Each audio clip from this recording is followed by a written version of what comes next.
तो राम राम पशुपालक भाइयों, एक बार फिर आप सभी का हमारे इस चैनल में स्वागत है। आज हम सभी पशुपालक भाइयों को बताने वाले हैं कि डेयरी फार्म कैसे खोलें।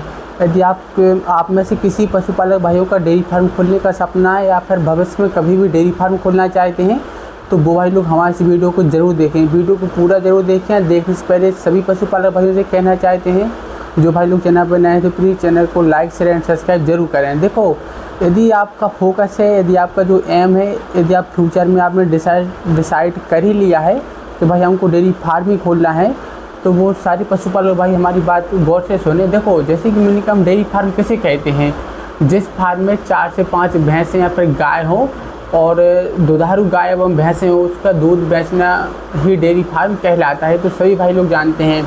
तो देखो, आज के समय में डेयरी फार्म कोई भी खोल सकता है, कहीं पर भी खोल सकता है, लेकिन डेयरी फार्म खोलने के लिए सबसे ज़रूरी बातों का ध्यान रखना चाहिए। वो हम सभी पशुपालक भाइयों को ज़रूरी बातें बताने वाले हैं कि वो कौन कौन सी ज़रूरी बातें हैं जो हम सभी पशुपालक भाइयों को डेयरी फार्म खोलते समय सावधानी बरतनी चाहिए। जैसे कि सबसे पहले क्या होता है कि डेयरी फार्म खोलने के लिए मिनिमम आपको 4 से 5 पशु चाहिए। यदि आप गाय की डेयरी फार्म खोलना चाहते हैं तो गाय खरीदें, या फिर भैंसों की डेयरी फार्म खोलना चाहते हैं तो भैंसें खोलें। और जहाँ तक कि मेरा अनुभव हो तो मैं सभी पशुपालक भाइयों से कहना चाहते हैं कि मिक्सचर डेयरी फार्म खोलनी चाहिए। मतलब मिनिमम 4 से 5 गाय भी खरीद सकते हैं हम आप, और 2 से 3 भैंसें भी आप खरीद सकते हैं। दोनों का जो मिल्क रहता है, मिल्क को मिक्सचर करके आप फैट पे भी दे सकते हैं, होटल पे भी दे सकते हैं। या फिर सबसे अच्छा तरीका है कि डेयरी फार्म यदि आपका है तो आप खुद के प्रोडक्ट बनाएं। खुद की प्रोडक्ट से आपको डबल मुनाफा मिलने वाला है। ठीक है, तो प्रोडक्ट की बात हम बाद में करेंगे, लेकिन सबसे पहले पशुपालक भाइयों को बताना चाहते हैं कि डेयरी फार्म में आपका कितना खर्च आएगा। ठीक है, तो सभी पशुपालक भाइयों को बता देते हैं कि डेयरी फार्म खोलने के लिए मिनिमम आपको 2 से 3 लाख रुपए चाहिए ही चाहिए। जैसे मिनिमम आपकी 3 से 4 भैंसें आराम से आप लोग खरीद सकें। और भैंसें खरीदने की पहचान क्या है, भैंसें कहाँ से खरीदनी चाहिए, तो सभी पशुपालक भाइयों को बता दें कि आप लोग जहाँ तक कोशिश करें कि भैंसें किसी किसान के यहाँ से खरीदनी चाहिए, ना कि पशु मंडी से जाकर।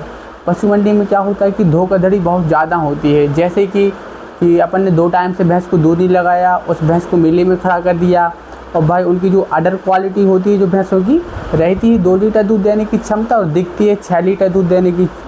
तो भाई दूध क्या करते हैं बड़े बड़े व्यापारी, दूध को रोक लेते हैं, 2-2 3-3 टाइम दूध नहीं निकालते गाय भैंसों का, और पशु मंडी में खड़ा कर देते हैं, जिससे कि जो गाय भैंसों की जो अडर क्वालिटी होती है, उनके जो थन होते हैं, जो उनके आयन होते हैं, वो बड़े हो जाते हैं। जिससे कि हम किसान लोग सोचते हैं कि भाई अच्छी, बहुत ही अच्छी बढ़िया भैंस है, अच्छी क्वालिटी की भैंस होगी, इसमें इतना दूध निकलता होगा।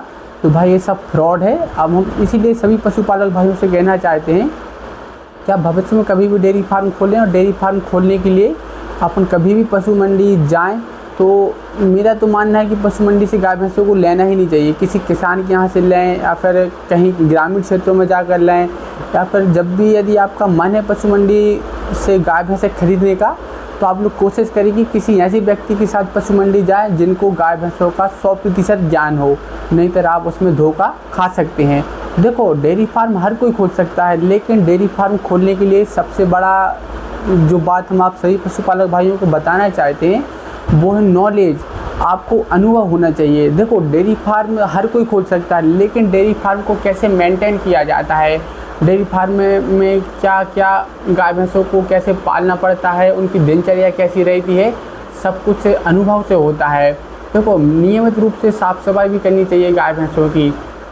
देखो, क्योंकि जो अपनी जो गाय भैंसें होती हैं, जैसे कि मान लीजिए अपन अच्छी क्वालिटी वाली भैंसें खरीद लाए, 1-1 लाख रुपए वाली भैंसें खरीद लाए, और यदि अपन उनकी नियमित रूप से साफ़ सफाई नहीं की तो वो आपकी भैंसें भाई बीमार पड़ जाएंगी, और बीमार पड़ जाएंगी तो वो खाएंगी पिएंगी नहीं, और खाएंगी पिएंगी नहीं तो वो बहुत ही जल्द बीमार पड़ जाती हैं और दूध देना कम कर देती हैं। तो अपने डेयरी फार्म को मेंटेन कैसे करें, ठीक, सभी पशुपालक भाइयों को बताना चाहते हैं कि मेंटेन कैसे किया जाता है। जैसे कि मॉर्निंग में दूध निकालना, दूध निकालने के बाद उन्हें सानी वगैरह डालना, और 10 से 11 बजे उन्हें पानी पिलाना, दोपहर में नहलाना, दोपहर में सूखा चारा डालना, या फिर चारागाह में टहलाना, घुमाना फिराना। देखो, यदि आप एक पशुपालक भाई हैं तो हमारी बात बहुत ही ध्यान से सुने। गायों को और भैंसों को टहलाना बहुत ही ज़्यादा ज़रूरी है।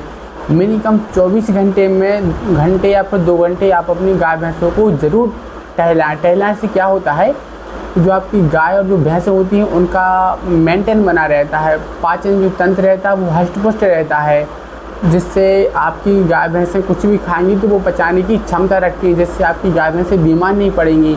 आपकी गाय भैंसों का जो लीवर में कभी भी कोई प्रॉब्लम नहीं आती, लीवर हष्ट पुष्ट रहता है, जिससे आपकी भैंसें अच्छा खाएंगी पिएंगी और दूध देंगी। इसलिए सभी पशुपालक भाइयों से कहते हैं कि भाई जितना ज़्यादा हो सके आप अपनी गाय भैंसों को टहलाएं ज़रूर, ठीक है। और एक बात का विशेष ध्यान रखें कि जैसे अपन कहीं बाहर से गाय भैंसे लाते हैं, मान लीजिए अपन हरियाणा से भैंसे लाए, ठीक है।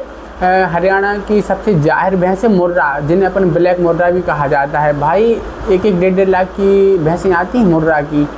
तो अपन कोशिश करें कि उन जो अपन बाहरी भैंसें लाते हैं, जैसे कि मान लीजिए जाफराबादी हो चुकी, एक भतावरी भैंस हो चुकी, एक मुर्रा भैंस हो चुकी, तो अपन कोशिश करें कि उन्हें मौसमी प्रभाव से बचा कर रखें। क्योंकि यदि आप अपनी गायों को भैंसों को मौसमी प्रभाव से नहीं बचा कर रखेंगे तो वो सीधा का सीधा रिजल्ट दूध पर देती हैं, दूध कम देती हैं, खाना पीना कम कर देती हैं।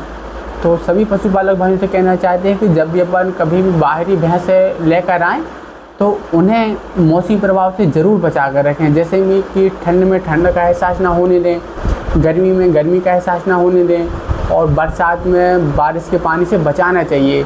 क्या है कि जितना ज़्यादा आप अपनी गाय भैंसों का नियमित रूप से साफ़ सफाई करेंगे, उनकी देखभाल करेंगे, उतना ज़्यादा गाय भैंस आपको लाभ देंगी, ज़्यादा दूध देंगी। ऐसे वीडियो देखने के लिए प्लीज़ आप सभी पशुपालक भाइयों से कहना चाहते हैं कि यदि आपका डेयरी फार्म खोलने का सपना है या फिर आप भविष्य में कभी भी डेयरी फार्म खोलना चाहते हैं तो आप सभी पशुपालक भाई हमारे चैनल को सब्सक्राइब ज़रूर करें और साथ ही बेल आइकन ज़रूर दबाएं, ताकि हर वीडियो की नोटिफिकेशन आप सभी पशुपालक भाइयों को हमारे वीडियो के माध्यम से मिलती रहे। लेकिन हाँ, एक बात और सभी पशुपालक भाइयों से कहना चाहते हैं कि बहुत सारे भाई लोग कमेंट करते हैं कि भाई देसी भैंसों का भी डेयरी फार्म खोल सकते हैं क्या? भाई बिल्कुल खोल सकते हैं, बट इसमें क्या होता है कि देखो डेयरी फार्म में आपका तभी सक्सेस होगा जब अच्छे दुधारू वाले आपके पास जानवर हों, जैसे गाय हो, भैंस हो। देसी भैंस की जो लिमिट रहती है दूध देने की मिनिमम 3 या फिर ज़्यादा से ज़्यादा 4 लीटर। और देसी भैंस को अपन जैसे विदेशी भैंसों से कंपेरिजन करें तो भाई विदेशी भैंसें बहुत बढ़िया अच्छी क्वालिटी की रहती है। देसी भैंसें मिनिमम 4 से 5 महीने दूध देती हैं। इतने में अपना जो डेयरी फार्म रहता है उसमें अपन को लॉस भी हो सकता है। तो सभी पशुपालक भाइयों से कहना चाहते हैं कि आप भविष्य में कभी भी डेयरी फार्म खोलें तो कोशिश करें कि अच्छी नस्ल की भैंसों का चयन करना चाहिए, अच्छी गायों का चयन करना चाहिए, जिससे आपको अच्छा खासा लाभ एंड प्रॉफिट मिलता रहे। तो आशा करते हैं आज के हमारे वीडियो से आप सभी पशुपालक भाइयों को कोई ना कोई इन्फॉर्मेशन जरूर मिली होगी। तो प्लीज़ ऐसे वीडियो देखने के लिए आप सभी भाई लोग हमारे चैनल को लाइक शेयर एंड सब्सक्राइब जरूर करें। राम राम।